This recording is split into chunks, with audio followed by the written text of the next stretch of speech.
Chapter 147, After the Tryouts, 1. Fu-woo-ah. As the top of the capsule opened and steam slowly rose in the air, I steadily stood up and stretched my neck. Frowning slightly, I couldn't help but think to myself. Did I perhaps overdo it? Interlocking my fingers and raising my hands in the air as I stretched my body to increase the blood circulation, I looked back at the game that we had just played. Although we won, I wasn't happy. This game once again shed light on the things that I had to work on. Yes, everything went according to how I predicted it would go. At least on how the opposite team behaved, not so much on my side. Turning my head around and briefly glancing at Amanda, who had her head held down, I softly said to her, "You did good." Raising her head slightly and staring at me, Amanda weakly nodded her head and got out of the capsule. Subsequently, she walked towards the exit of the VR grounds. Staring at Amanda's back, sighing inwardly, I didn't say anything else. It was evident that she held herself accountable for almost losing. In reality, it was my fault. It was me. I had made a couple of miscalculations in my plans. Although I didn't place much hope in Amanda beating two guys, I didn't expect her to downright almost lose. The plan was for her to hold them back. I thought that she could have accomplished such a task considering her strength, but I was wrong. Perhaps I was too confident in her, or perhaps I was too inexperienced. In the end, the plan had almost failed. Looking back at it now, there were a lot of things that I had not taken into consideration when coming up with the strategy. Things such as the opposing team's strength, teammate mentality, the synergy between members, the synergy between opposite team members, opposing team composition, and so on. I had neglected a lot of factors. In the end, there was still a lot of room for me to improve as a person before I could confidently be able to strategize or scheme without any loopholes in my thinking. Still, I wasn't discouraged. This served as a good lesson for future plans and strategies. It was a good reference point for me in the future when I planned on coming up with similar strategies and plans. The more mistakes I made, the more I learned. It was just who I was. I wasn't born perfect. Just like most humans, I was prone to failure. It was normal. It was what made me human. However, it was also from those failures that I learned to grow and improve. Mistakes were fine. As long as the mistakes I made weren't the same mistakes that I had made before, it meant I was growing, and only when I no longer repeated any of my previous mistakes as well as made any new mistakes that I knew that I had finally matured. Wham! Yawning out loud, I took a step out of the capsule. As I did, I swore to myself. Next time, I won't make the same mistake again. Next time, I'll make sure to thoroughly crush my opponent with the lowest possible percentage of failure. Inside a private room made out of glass that overlooked the arena grounds below, multiple screens displaying different battles could be seen inside of the room. Standing behind the screens, a group of around 10 adults were currently intently staring at the screens before them with different emotions displayed on their faces. How did he do that? Did you see that? Check him out, this isn't bad. The instructors present were each selected beforehand by the academy to assess the students and determine who was qualified for participating in the tournament. Obviously, in order to remove any bias, the instructors present in the room all came from different departments and didn't teach any of the first years. If one looked closely, although there were multiple screens before them, everyone's attention was currently gathered towards one specific monitor. More specifically, towards a certain youth displayed on the monitor. From time to time, with every second they spent watching the youth, some of the instructors couldn't help themselves as they excitedly whispered to the person next to them. Their voices carried a myriad of emotions, from disbelief to shock, surprise, envy, and much, much more. Everyone was stunned. How is that even possible? He is amazing. To think that not only his rank is high, but his proficiency in his arts too. When I was his age back then I wasn't even close to his level. Every single one of the instructors present couldn't take their eyes off of the youth on the screen as he battled against 3 opponents at the same time. Each time the youth hacked or slashed his sword, an instructor would let out an involuntary gasp of amazement. Amazing! Such high proficiency! What an unbelievable talent! In between each sword strike, the youth's sword would fluently link with his next move, revealing no gap in his swordsmanship. His every sword strike was both gentle and overbearing, and each time his sword clashed against one of his opponents they would stumble a couple of steps back with a look of disbelief on their faces. To the instructors, more than this being a battle, it looked more like a performance to them. His swordsmanship was simply too good. The youth on the monitor was Kevin Voss, and if there was one thing that every one of the instructors present in the room understood from watching him fight was that he had put an endless amount of blood, sweat, and tears into polishing his swordsmanship up to this point. Regardless of how talented someone was, unless they practiced hard, they were never going to have such refined and polished swordsmanship. Moreover, from the way he was fighting it was evident that he was very experienced in combat. What a truly talented youth! Standing at the forefront of the instructors present in the room, a rather old yet imposing man stood with his hands behind his back. His deep and hazy eyes would alternate between different screens at the same time until finally, his eyes focused on 2 particular screens. One displaying Kevin fighting, and another one that was currently focused on a handsome youth with blonde hair wielding 2 daggers. One in each hand. The blonde youth was currently fighting against 2 students, and similarly to Kevin, he was dominating his opponents. However, unlike Kevin, who was suppressing his opponents through his amazing sword technique, the blonde youth had a completely different fighting style. His figure would constantly melt within the shadows and reappear behind his opponents at lightning-fast speeds that made it hard for them to fight back. It was almost a one-sided beatdown. His speed was something that most of the people present in the room took notice of. Just the way he moved in between opponents made some of the instructors present show similar reactions to Kevin. He was brilliant. While watching the monitor displaying the blonde youth fighting against 2 opponents, the scenario suddenly changed and the old man's eyes were immediately attracted towards a certain youth displayed on the screen. Who is he? Turning around and pointing towards the second monitor, the old man, Charles Mandengrove, one of the main people in charge of assessing whether students had the qualifications to enter the tournament or not, looked towards his left where a young man with a gray suit stood. Without beating around the bush, pointing towards the monitor, Charles once again asked, "Tell me who that youth is." Glancing at Charles, the assistant leaned closer and carefully asked, "Who?" "That youth on screen 9. Without looking at the monitor and remembering which group was being displayed on monitor 9, the assistant instinctively responded, "That is Gene Horton, sir." Shaking his head and pointing towards the monitor, Charles's deep voice faintly echoed into the assistant's ears. "No, not that youth. The youth with black hair and blue eyes that is on the screen right now." Taken aback and staring at monitor 9 where a youth with black hair and blue eyes stood, the assistant made an awkward smile as he turned on his tablet. Thereafter, after a couple of seconds, he soon found a picture that matched that of the youth on the screen and slowly said, "Student rank 197, Ren Dover." Staring at Ren, Charles' attention was drawn towards the strange rings that he controlled. Out of curiosity, he asked, "What art is he practicing?"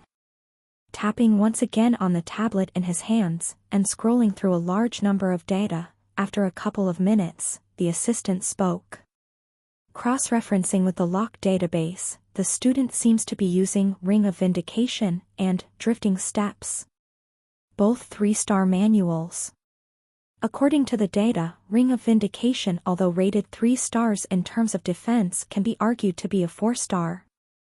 However, because of the lack of offensive abilities and by how hard it is to practice, it was rated to be 3 stars.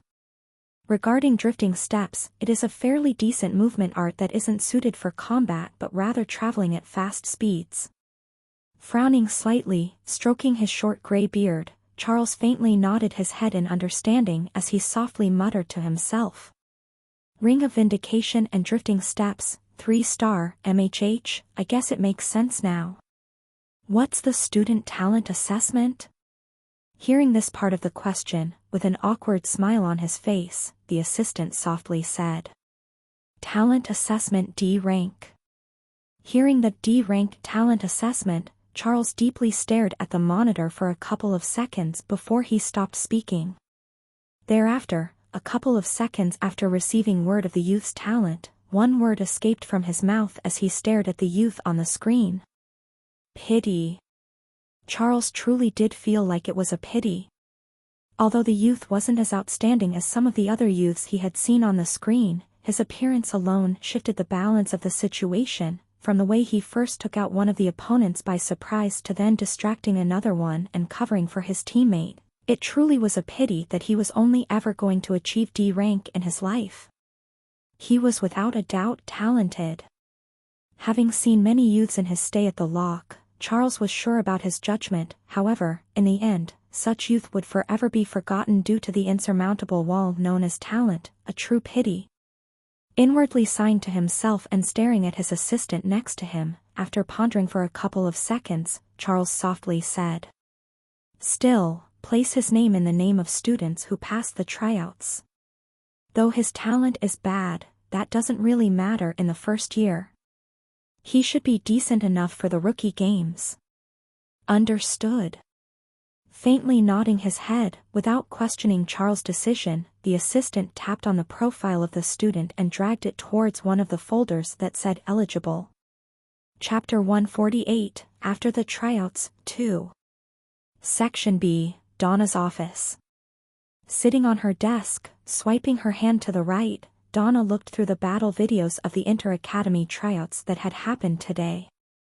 Although she had spectated the whole thing through the monitors displayed in the arena, because she was only able to see it once, she wasn't able to properly analyze her students' performance. Overall, she was generally satisfied with the overall performance of both teams that came from her class. As both teams won, Donna was naturally happy. However, although she was happy, that didn't mean that she was totally satisfied with everyone's performance. As she reviewed the videos, Donna was especially disappointed with the performance of two people. Amanda and Emma. They both performed at standards far below what they were truly capable of. Amanda made a series of irrational choices whilst Emma was being completely overshadowed by Kevin as she let him do everything. There were times where she could have helped him and thus could have ended the battle faster, but she just dully stood by the side and allowed Kevin to do his thing. Disappointing. Replaying the video over and over again, those were the words that came out of Donna's mouth as she stared at Kevin's team. It was a truly disappointing sight. Aside from Kevin, the whole of his team was fairly disappointing. It was understandable for Melissa as she didn't particularly specialize in combat, but the others, they only performed satisfactorily at best. Nothing good, nothing bad. Satisfactorily. To Donna, it just seemed more of a one-man show rather than a team performance. Apart from Kevin, all the 5 other members had to do was take care of the remaining 3 guys in the opposite team, and yet, Kevin managed to beat his opponents faster than them. Aside from satisfactorily, what other words could she have used to best describe how she felt as she watched the match? Sigh. Sighing out loud, Donna replayed the other team's match video. As she watched, her mood brightened up a little. The second team was a lot better with regards to team performance, however, they almost came close to losing at a certain point. Had Amanda died, the situation would have turned in the opposing team's favor. Fortunately, things didn't turn out that way, and that was because of one student. Staring at Ren's figure in the holographic video before her, Donna's lips curved slightly. With her hand supporting the side of her cheek, Donna softly muttered. It seems like I will soon be holding on to my end of the bargain. At around the same time Donna was reviewing the team performance in her office, Leviathan Building, training grounds. Standing with her back straight and her bow drawn, Amanda's eyes remained fixed on the targets that were distanced 500 meters away from her. The target standing on the opposite side of her, comprised of a large black box with 10 evenly spaced concentric rings that signified different points for the arrows to hit. Squinting her eyes slightly and staring at the target before her, slowly, a blue arrow appeared on the tip of her fingers as a blue hue of magical energy slowly started pulsating out of her body. Hoo! Taking a deep breath and aiming at the target in the distance, Amanda slowly released the string of her bow. Subsequently, as if the arrow had never been there, it disappeared from her hand. Swoosh! A whistling sound arose in the training grounds as the arrow coursed through the air at an unimaginable speed. Because of how fast the arrow was, a translucent blue line tracing the arrow's path could be seen in the air. Bam! Seconds after the arrow left Amanda's bow, appearing right before the target, the arrow hit the target straight in the middle as its body directly dug itself into the target. Thereafter, as if the target was made out of cotton, like a piece of gum, the target stretched all the way back as the arrow continued driving itself into the target. Plack! This phenomenon persisted for a couple of seconds before slowly the arrow lost its momentum and eventually dropped to the ground. Shortly after, the target returned to its original position almost as if it had never stretched. Ding! Seconds after the arrow fell on the ground, feeling a small vibration on her wrist, turning her wrist, and glancing at her watch, Amanda looked at the data displayed on the screen. Shot power, 150 kilograms, shot accuracy, 89%, penetrative power, 15 centimeters, points, 9. After staring at her watch for a couple of seconds, closing her eyes, Amanda bit her lips. Compared to last week, her values considerably dropped. Ever since the tryouts, Amanda felt her confidence in herself drop, resulting in her performance dropping alongside her confidence. It was only after what had happened in the tryouts that Amanda finally realized how complacent and arrogant she had become. She was still too immature. She knew very well that she could have handled the situation better. Knowing beforehand that she was going to get ambushed, she could have come up with countermeasures so that she could quickly distance herself from her opponents and from their taking control of the situation. To make matters worse, she had clearly underestimated her opponents. Just the way her two opponents were working together to take her down finally made her realize that this wasn't the top human academy in the human domain without a reason. Just because they weren't famous or their rank was low didn't mean that they were weak. No, in fact, they were strong.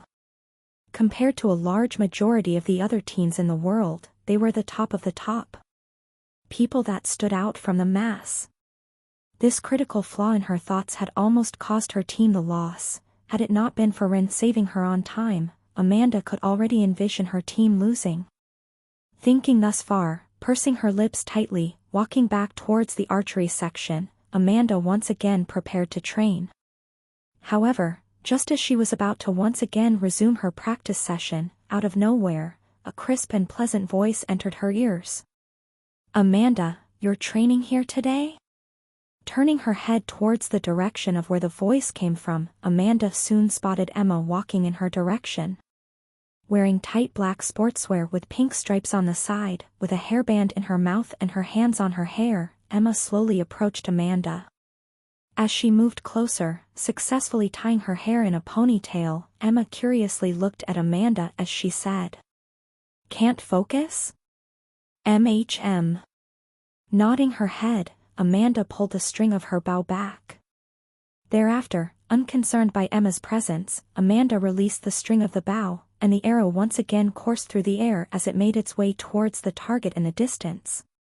Swoosh!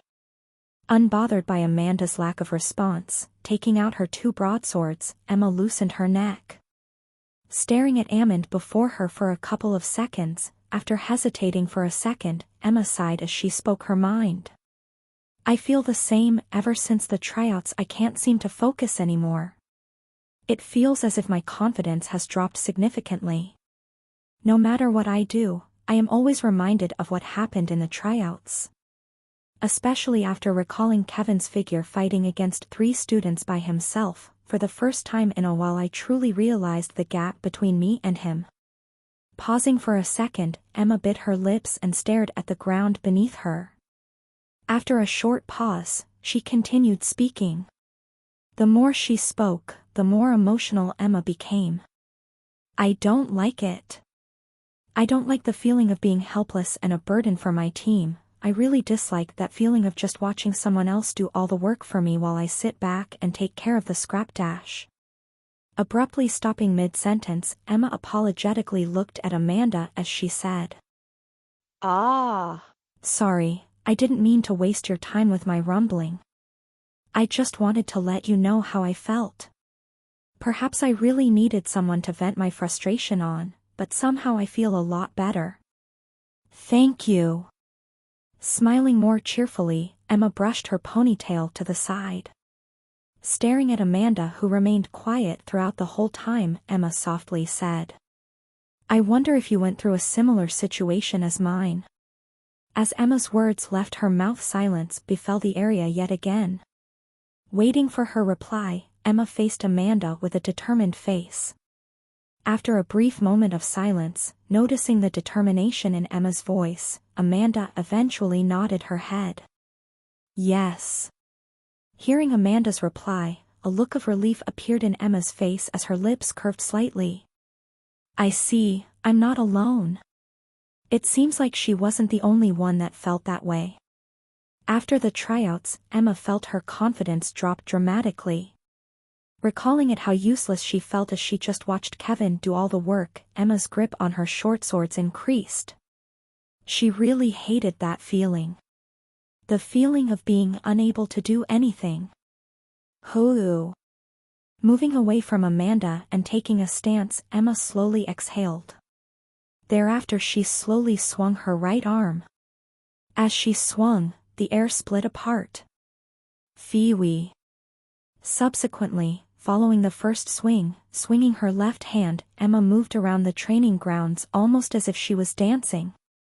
With every step she took, the tip of her short sword would constantly dance and cut through the air around her, creating a truly spectacular yet deadly sight. Swoosh! Swoosh! Thus, for the next hour or so, the sound of her short sword splitting the air resounded across the training ground. Next to her, similar sounds could be heard from Amanda's side as she continuously shot her arrows towards the targets in the distance. In the end, apart from the sound of the air splitting, no other sound could be heard in the training grounds that were currently occupied by the 2 girls. As they practiced, though the duo said nothing, sweat dripped down the 2 girls' faces as they trained without stop. Though the girls said nothing, they both shared the same sentiment. They wanted to be stronger. Chapter 149, Results and Private Lesson 1. Congratulations, Student Rank 197, Rendover, you have been selected as a candidate for the Inter-Academy Tournament. Read more. Turning on my phone and staring at the notification that had appeared on my screen since yesterday, a faint smile appeared on my lips. I didn't fail. I had successfully passed the tryouts like I had promised Donna. Attention! Snapping me out of my thoughts was a loud and hoarse voice. Placing my phone back in my dimensional storage, I stared in front of me where a large field appeared in my sight. With my back straight and standing next to a row of about 30 students wearing thin exercise clothing, under the cool morning breeze, a rather imposing man stood in front of me. Briefly staring at everyone before him, the man walked back and forth. As he moved, as though the wind was blowing, each of his steps caused a thin undulation of magic power to sweep the area he was walking on. This was purposely done by him to look more intimidating to the students before him. Walking back and forth a couple more times, after he made sure everyone's attention was gathered towards himself, the instructor finally started speaking. As most of you have been notified yesterday night, congratulations to you all for making it past the tryouts. You have successfully impressed us and thus are now eligible for participating in the Inter-Academy tournament.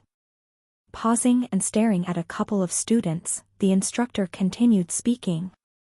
For some, this may not be the only time you will be participating in the tournament, as you may as well be able to enter to next year's edition. However, for some others, this may be a once-in-a-lifetime opportunity.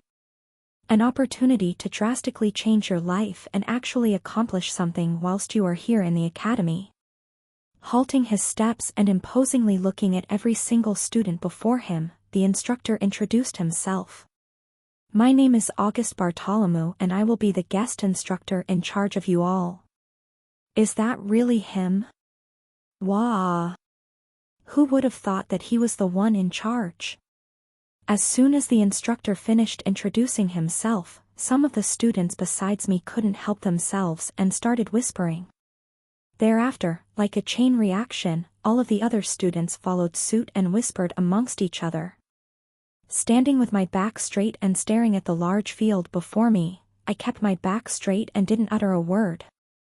In all honesty, the students' reaction was understandable. August Bartholomew, an ranked hero who could very well enter the ranks if he tried. He had many accomplishments under his name and killed many demons back when he was fighting in the front lines. He was one of the few unranked heroes whose name was known by most people in the human domain. The Black Ogre was what they nicknamed him. Known for ripping his opponents in half with just his bare hands. His relatively short hair spiked upwards, and he had a well-trimmed beard that extended all the way down to half of his neck. The feeling I got as I stared at him from the distance was that of a huge unmovable mountain. A monster, if I would say. Looking around the training grounds with his sharp eyes, the ranked hero August Bartholomew murmured quietly. These bastards not paying me enough for this. Shh! *T. It was so subtle that only a few people could hear it. Even then, those who heard it didn't say a thing. That was due to Instructor August being infamous for his short temper. The reason as to why I kept my back straight and didn't say a thing was also because of this. Fortunately, the professor seemed to be in a good mood today as no one was punished for interrupting him. Ignoring the students' whispers, pointing towards the large field before us, Instructor August started ordering us. All right, your first task is to run around the field for 5 laps. Quickly get moving. Staring at each other, the students didn't move immediately. They were confused. According to what they were told, today was only an introductory class. After a couple of seconds, and seeing that no one was moving, raising his voice, Instructor August stared at everyone before clapping multiple times. Each time he clapped, a small shockwave swept everyone's faces, startling them.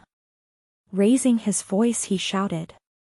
Hurry up, when I say do something you do it.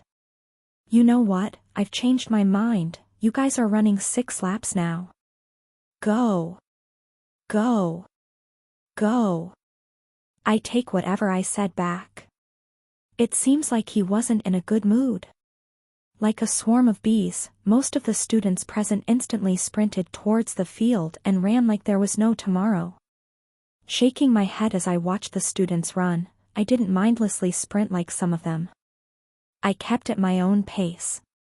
Although this resulted in me being behind others, I wasn't concerned. These idiots probably forgot that this was only a warm-up. Hey, our dash. As I was jogging, feeling a light tap on my shoulder, I turned around and found Kevin jogging next to me. Raising my hand to stop Kevin from speaking, increasing my speed, I distanced myself from him as I said, Nope, I do not know you, nor am I interested in knowing whoever you are. Confused, Kevin increased his speed and once again caught up to me. What are you, dash? Before Kevin could finish speaking, I quickly increased my pace once again. Nope. Though my reaction seemed unreasonable, I was in fact purposely avoiding him. Right now, Kevin's fame was at an all-time high. At the moment, he was so famous that there wasn't anyone in the academy that didn't know of his name. especially since his exploits in the tryouts were seen by almost everyone. With how widespread Kevin's name was right now, interacting with him publicly was definitely not going to do me any good. Especially considering the fact that blood supremacy was after him. Kevin was literally a walking contradiction of their beliefs. If they assumed I was his friend, high chance I could get swept in a ridiculous situation that I wasn't too keen on participating in. Shaking his head, Kevin kept matching my pace as he spoke. It's regarding our trip to you-know-what. Glancing behind me, slowing down my pace, I smiled brightly as I looked at Kevin. Is that you, Kevin? Where have you been? Been a while. Scrap what I had just said. Interacting with him a little bit shouldn't really be a problem, no? Speechless, Kevin didn't know what to say. However, used to Ren's erratic behavior, Kevin eventually relented and asked. I just wanted to know when we're going on our vacation, as I need to make preparations starting tomorrow. Just in case someone overheard our conversation, as we spoke we kept it as vague as possible. We also made sure to use vacation whenever we referred to Amora. Glancing towards my left and right to see if anyone was paying attention, after a bit of thought, I softly said. In 2 months' time, we will be going on vacation in about 2 months' time. There was a reason why I had said 2 months. Currently, the situation in Glaxicus wasn't too bad. Although my intervention a month back had delayed the inevitable, according to my estimation the guild would be taken over in about 7 months. That's about how much time I had to look for the cure for the curse. Honestly, the time was too short. The reason why I delayed it for so long was because I simply wasn't ready. Considering how dangerous the place was, I was far too weak to enter that place. Especially considering my current abilities. I was far from being strong enough to enter that place. I needed these 2 extra months to increase my strength as much as possible. The stronger I was, the higher the chance of success. And the first step towards that was my private training sessions with Donna, which would start tomorrow. If I said I wasn't nervous, that would be a lie. I was actually quite excited at the prospect of having someone help me get a better understanding of how Scion worked as well as help me improve the mastery of my arts. Since I could no longer increase my rank as fast, the only way I could get stronger was through increasing the mastery of my sword arts. Thus why I couldn't wait for tomorrow. Placing his hand on his chin as he jogged, Kevin nodded his head. 2 months. I understand. Kevin, wait for me. As Kevin and I were conversing, calling Kevin's name from behind was Emma. However, just as she caught up with Kevin, as soon as she spotted me, I heard the sound of her tongue clicking as she softly mumbled. Tisk, it's this fucker. Shaking my head as I glanced at her from the corner of my eyes, I briefly said. I heard that. Oh, you did? I'm sorry, wasn't on purpose. Is that so? Good for you. Staring at Emma, I smiled and proceeded to ignore her. I wasn't sure why, but ever since the train ride back from the Northern District, Emma had some sort of vendetta against me. Well, I didn't really care if I had to be honest. As long as it didn't implicate me directly, she could hate me as much as she wanted for all I cared. All right, Kevin, tell me more later. All right. Increasing my pace, I quickly distanced myself from Emma and Kevin. Staring at my departing figure in the distance, jogging next to Kevin, Emma curiously looked at him as she asked. What were you guys talking about? After a short pause, Kevin glanced at Emma and responded. Nothing much, we were just planning on going on a trip in the near future. Taken aback by the response, Emma suspiciously looked at Kevin as she asked. A trip? Since when have you and that guy become so close? It just happened. You guys are suspicious. We just had matching interests. As they were talking, trying to switch the topic, Kevin stared at Emma and asked, "Why do you hate him so much?" He had been wondering this for a while now. Whenever he saw Emma interact with Rin, he would always see her glaring at him. Though Rin didn't seem to care, Kevin was really curious as to what happened between the two of them. What caused her to hate him so much? Was it perhaps because of what happened to Jean back in Hallberg? Hearing the question, Emma froze for a split second. Thereafter her brows involuntarily knit as she murmured, "Why?" "Because he ignored me," was what Emma wanted to say, but as she looked at Kevin's red eyes that seemed to be able to see through her, Emma couldn't find any words to say. Looking back at it now, Rin didn't really do anything to make her hate him. In fact, although he had only ignored her, she would have been a hypocrite to be angry just for that. Thinking back at her past behavior, Emma realized that she had no right to complain. Having done a similar thing to many other people before, she would look like a total hypocrite if she said that. As she thought that far, Emma realized how immature she still was. I guess it all stemmed down to her pride being hurt. Thinking thus far, Emma stared at the blue sky in the distance.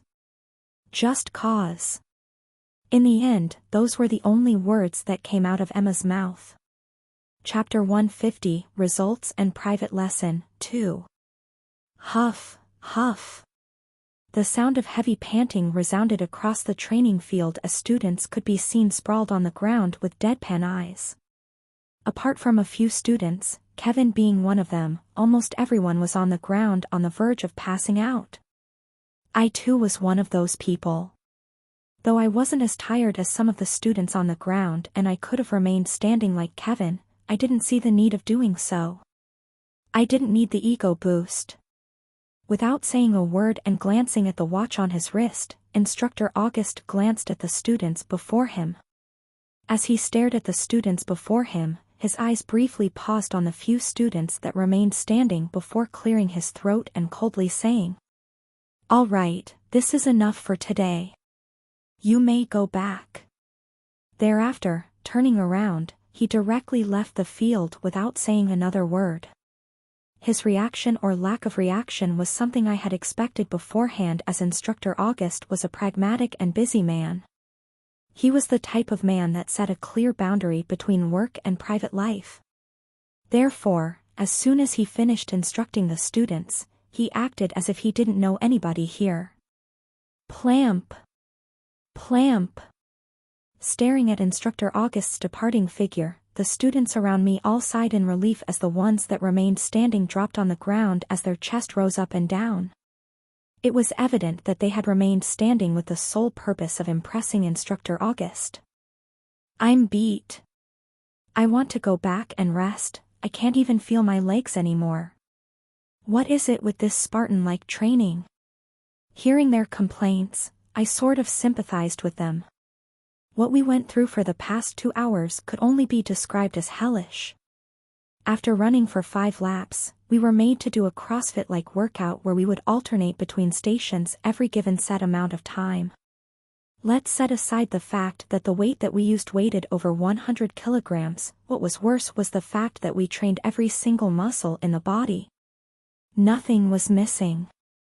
From the upper body to the lower body. Every single muscle. Thinking thus far, I could already envision the nightmare I would wake up to tomorrow. Just the thought made me shudder. Wham! After a couple of minutes, yawning out loud and regaining some of my energy, I weakly stood up and headed back towards my dorm room. Most of the students around me had already left a couple of minutes ago, and thus I was one of the only people left on the field. Nodding towards Kevin, who was one of the people that were still on the field, I decided to head back to my dorm. It was probably best if I took a quick shower before heading to bed. Considering that I had to wake up early in the morning to train with Donna, the most sensible thing to do at the moment was to go to sleep early. Ring. Ring. As I was headed back towards my dorm, feeling my phone vibrating, taking out my phone, I looked at the caller ID. Confirming that it was someone I knew, swiping right, I quickly answered the call. Hello? Answering the phone was Small Snake's distressed voice. Ren, we have a situation. Frowning slightly, I cautiously asked. Small Snake? What happened? What could have possibly have happened? For Small Snake to sound so distressed, something big must have happened. It's about Angelica. Angelica, what did she do? Taken aback, I suddenly recalled the fact that she was staying in the headquarters with Small Snake. Was she perhaps threatening him? Thinking back, this could be a possibility as Angelica only listened to me. After a short pause, Small Snake responded. Nothing yet, but things are quickly getting out of control. She is constantly throwing a tantrum about want. Hey, Dawn, hey. Just as Small Snake was speaking, I suddenly heard his voice cut off as the sound of a light scuffle echoed from the speaker of my phone. Frowning, I called for Small Snake. Small Snake? Small Snake, you there? Small Snake, can you hear me? After a couple of seconds of fruitless calling, just as I was expecting for the worst, a pleasant and crisp voice resounded from the speaker of my phone. Human, I am bored. Bring me out, I don't want to stay in this cramped space anymore. Recognizing the voice as Angelica's, I quickly asked. Angelica? What's going on? Did you not hear me, human? This matriarch wants to get out. Staying in this place for such a long time is stifling for someone like me.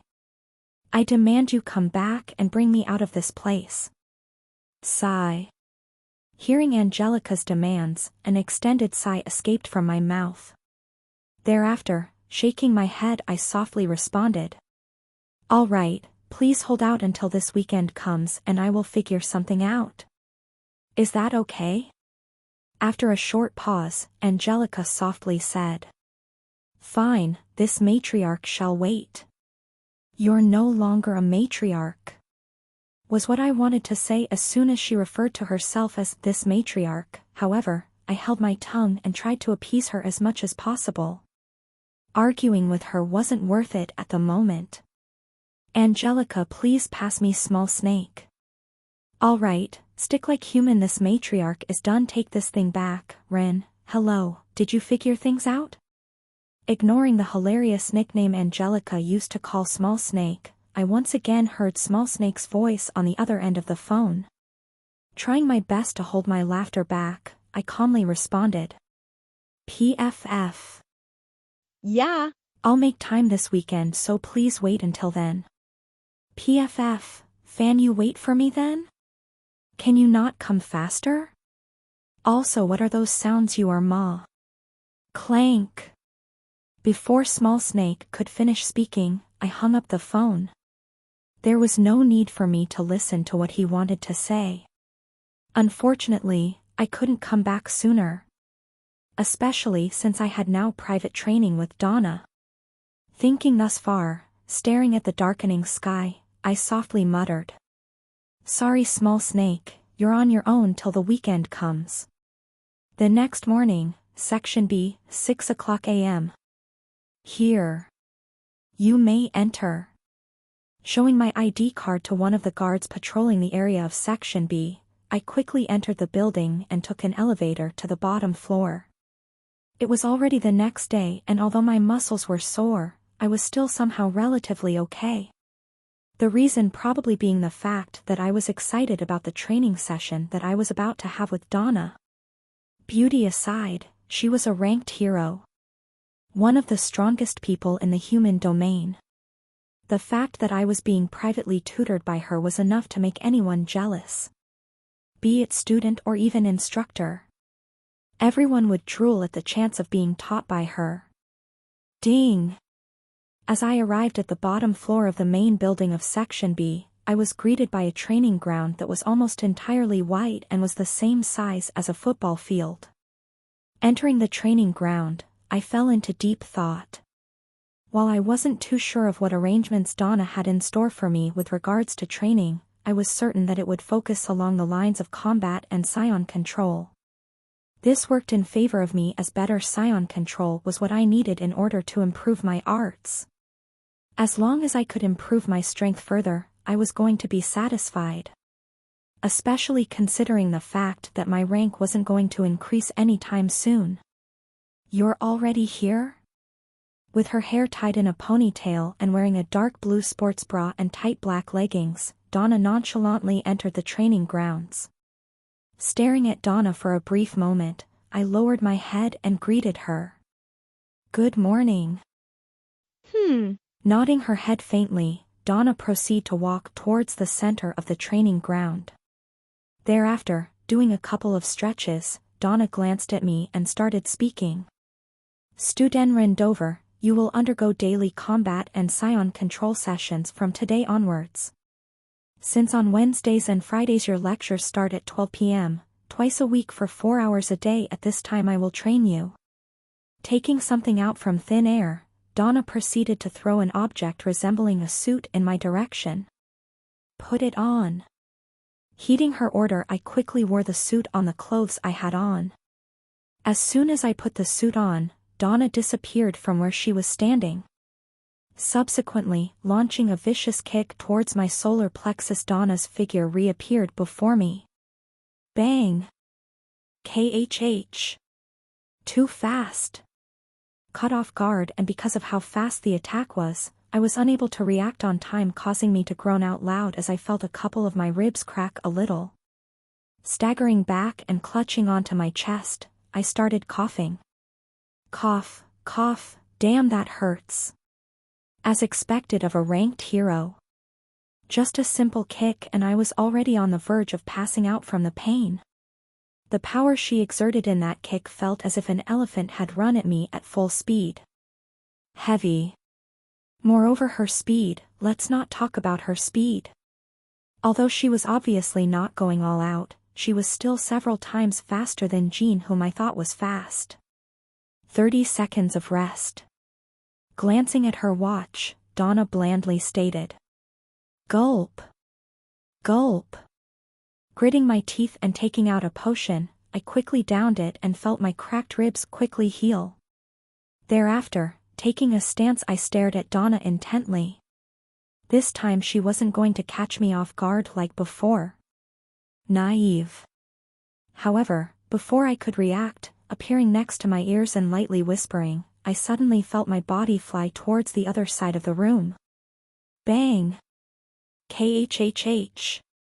Feeling my back become numb due to my body impacting against the wall, it took me a couple of seconds to recover from my daze. Looking up, I soon found Donna's violet eyes deeply staring at me from above. "It is clear that you lack battle experience.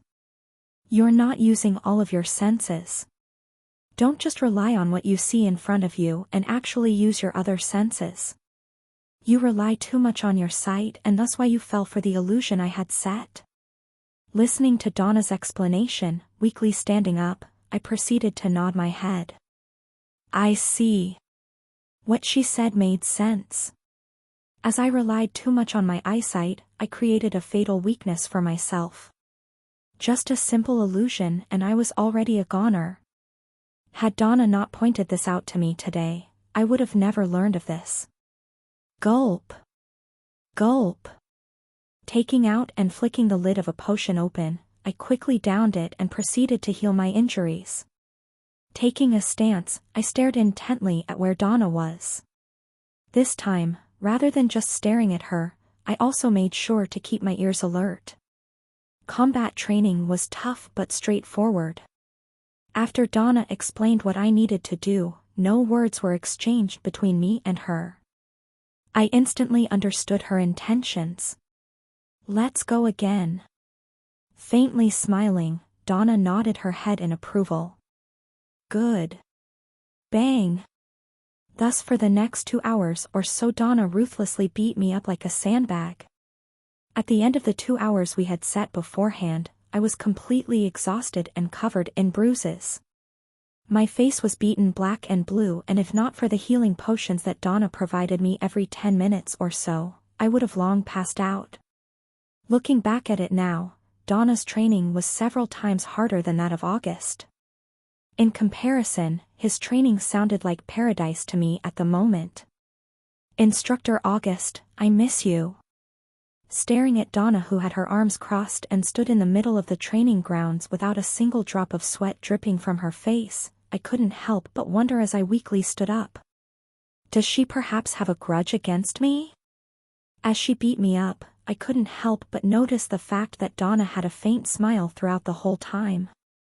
Did she love beating me up that much? Seemingly unbothered by my situation, glancing at her watch, Donna softly said, "All right, take a 5-minute breather and we will soon start Scion control training for the remaining hours we have left." Chapter 151, Results and Private Lesson, 3. Sitting crossed-legged in the middle of the training grounds, Donna placed both of her hands on my back. Slowly, a purple hue pulsated from her body. Hoo. Similarly closing my eyes, feeling her soft hands on my back, I exhaled as I tried my best to not get distracted by the soft feeling on my back. With her eyes closed, as she circulated her mana into my body, Donna softly said, "Focus and feel how my mana is circulating inside of your body. Make sure you remember the feeling and try to envision it in your mind." MHH. Nodding my head, I did as Donna told me and focused on the mana that was entering my body through her hands. Shortly after, I could vividly feel Donna's mana smoothly entering my body through the channels of my body.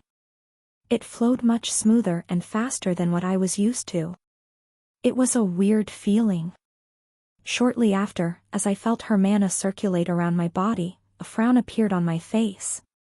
Although Donna was channeling her mana in my body, right now she was keeping her mana regulated at rank, yet, I somehow felt stronger than before. This came as a shock to me as I was already rank. It was a completely different feeling from usual. It felt as if I no longer needed to accumulate mana inside of my body before performing the first and second movements of the Keiki style, as the mana inside of my body gathered at a much faster pace. How was that possible? Seeing that I noticed something, Donna softly said, "Do you feel it?" Nodding my head, I curiously asked, "Yes, but what's going on?" Knitting her brows, Donna didn't respond immediately. Thereafter, as she thought of something, she said, "The way you channel your mana is way too crude and unrefined. From what I've observed so far, it doesn't even look like you know the proper channels to which you should be circulating your mana in, as the paths you use aren't efficient at all. As of right now, the speed at which your mana is circulating is at 70% of what it should be, a big loss. As a result of this, it takes much longer for you to channel the mana inside of your body compared to other people." Pausing there for a second, Donna tried to word her words carefully as she softly said, "From what I'm observing, it seems like no one properly taught you how to control your mana, am I right about that?" Hearing Donna's question, a bitter smile appeared on my face. "Yes, you aren't wrong." Seeing me nod in confirmation, the frown on Donna's face deepened as she softly mumbled, "Odd. Odd indeed. I won't ask you about what type of arts you're practicing, as that is your business, but if you follow this path I am currently showing you, you will find that your mana will circulate faster and that you can gather mana at a much faster pace than before when you're trying to use a skill of something that requires you to accumulate mana. If you can get a grasp of what I'm teaching you, in the next month or so, your strength will see a considerable boost." Listening to Donna explain things for me, nodding my head seriously, I fully focused on the mana that was circulating inside of my body. Understood.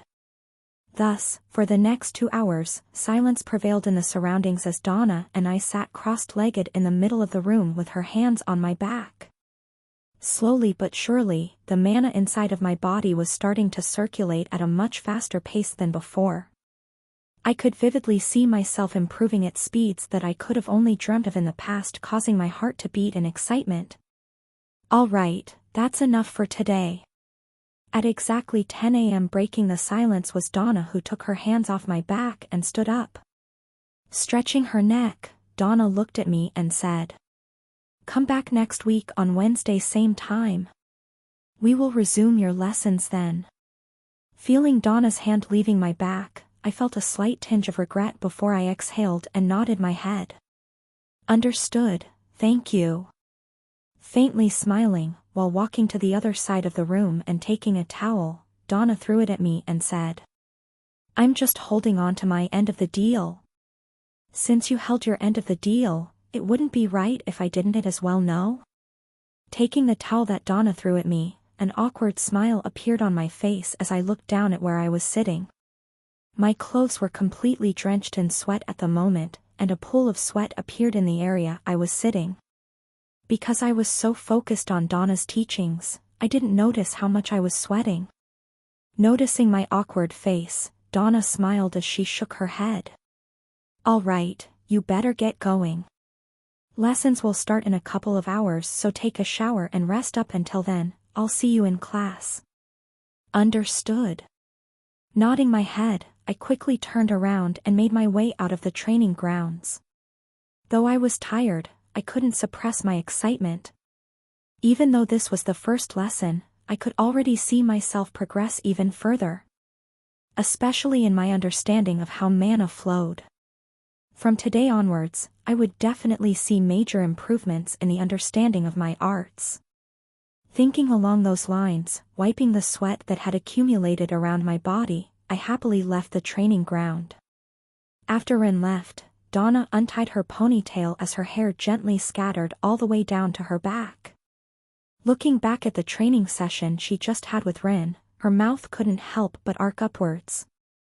He was talented all right. Although his talent was assessed at D rank, Donna didn't think any less of him. After all, being a hero wasn't the only respected profession in the world. He could very well find himself becoming an agent in the future. Moreover, recalling her sparring session with him, Donna couldn't help but become more interested in him. The way he learned was simply very efficient. Although he wasn't as exceptional as some of the other students that she had seen before, like Kevin and some others. His thought process was what impressed her. Especially at how he would always try to not commit the same mistake again. She couldn't say he was a quick learner, but the way he tried to not commit the same mistake again and learn from his previous mistakes was what thoroughly impressed her. Such a thought process was what enabled him to learn fast. Moreover, from what she heard from the others, apparently, he was the one that came up with the strategy for the tryouts. Although it wasn't the most perfect strategy, from the way he analyzed everyone's capabilities as well as the opponent's thought process, Donna believed that he could very well become someone of importance in the future. Though he may not become a ranked hero, he could very well get a position as a leading agent, which was just as prolific as being a ranked hero. Thinking thus far, Donna couldn't wait for what awaited her student in the future. Would he shine in this forsaken world, or would he be buried alongside the other unpolished gems out there? Donna didn't know, but she sure as heck was going to try her best to help him out. After all, that was her duty as a teacher. Chapter 152, A Troubling Situation, 1. Foo-ah. White steam rose in the air as I stepped out of a capsule. KHH. Groaning out loud, I frowned and massaged my forehead. Squinting my eyes, I softly mumbled to myself. No wonder there is a time limit for using the virtual time regressor. The reason why I was massaging my forehead was because I was currently experiencing a mild migraine. And I believe that the migraine I was experiencing was probably due to the fact that I had just used the time regressor machine that was accessible by everyone in the dorm. With the machine injecting neuron-enhancing substances into my body, in order to slow down time, the neurons inside of my brain were being enhanced and stimulated in a way that everything would flow so fast inside of my brain that it would feel like time itself had slowed down. Still, it wasn't a pleasant experience. Honestly, the reason why I tested the time regressor machine today was because Leo and Ram were still in the middle of their lessons and I had nothing to do, and, wow. Just wow. Only after using the time regressor machine for myself that I finally understood why it was so coveted by Gerard and the others. It was simply a cheat code. I only spent an hour there, but it felt as if I had stayed there for a whole day. Though it didn't sound like much, on that one day I spent in the machine, I constantly practiced all of my arts without any distractions. One full day of training without getting tired nor losing focus, it was simply absurd.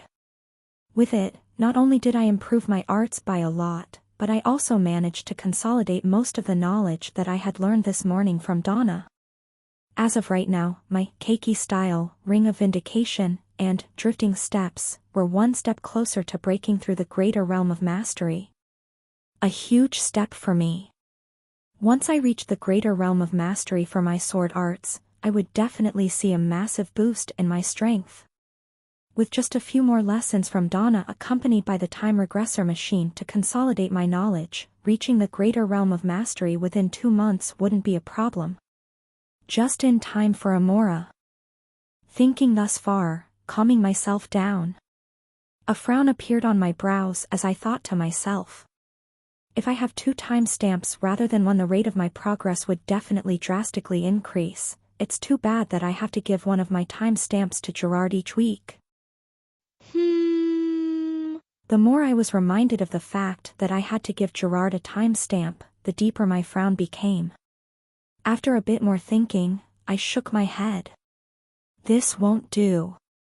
Now that I had finally realized the importance of the time regressor machine, brushing my hair to the side as I calmly walked back to my dorms, I softly and coldly said, I guess it's about time I set up my board. The next day, Northern District, Kaisa headquarters. Click. Opening the door to the warehouse main building, I was instantly greeted with a deathly silence. Frowning slightly, turning to the corner of the room leading to the main hall of the building, I raised my voice and said, Anybody here? Soon after, as I entered the main hall where a large squared wooden desk sat, I found 3 people sitting on it quietly staring at each other. Noticing my presence, turning their attention towards me, the first one to greet me was Small Snake. Ren, you're finally here. Thereafter, after Small Snake greeted me, the next one was Leopold, who had both of his legs on the table, followed by Angelica's cold voice. Welcome back, boss. Human, you're finally here. Staring at them for a brief moment, I nodded my head and greeted them back. MHH, hello. Thereafter, sitting at the head of the large table, interlocking my hands and supporting my chin on them, I calmly looked at Small Snake and asked, So what seems to be the issue? Please explain to me in detail. For the past few days, I've constantly been getting text messages from Small Snake regarding Angelica. Although I mostly ignored them as I wouldn't be able to do anything as I was in the lock, now that I was back here, it was about time I tackled the issue. I just hope it wasn't something annoying. Nodding his head, Small Snake immediately started complaining. It's Angelica. She's been trying to go out in the streets every day. It's gotten to the point where I have to rely on Leopold to restrain her. You understand what the consequences of her leaving this place are, don't you? Shut up, stick like human. This matriarch signed the contract not to be caged like a bird. Interrupting Small Snake mid-sentence, Angelica crossed her arms and glared at him. If this matriarch wants to go out, she will naturally go out. Pointing at her, Small Snake looked at me and exclaimed, You see what I'm talking about? Nodding my head, I responded, I see, you have a valid dash. However, before I could finish speaking, cutting me off, Small Snake continued. Also, because you have her core and she is too far away from you, her powers are significantly reduced. If not for that, I wouldn't have minded letting her go, as she simply is too annoying at the moment. This is on you.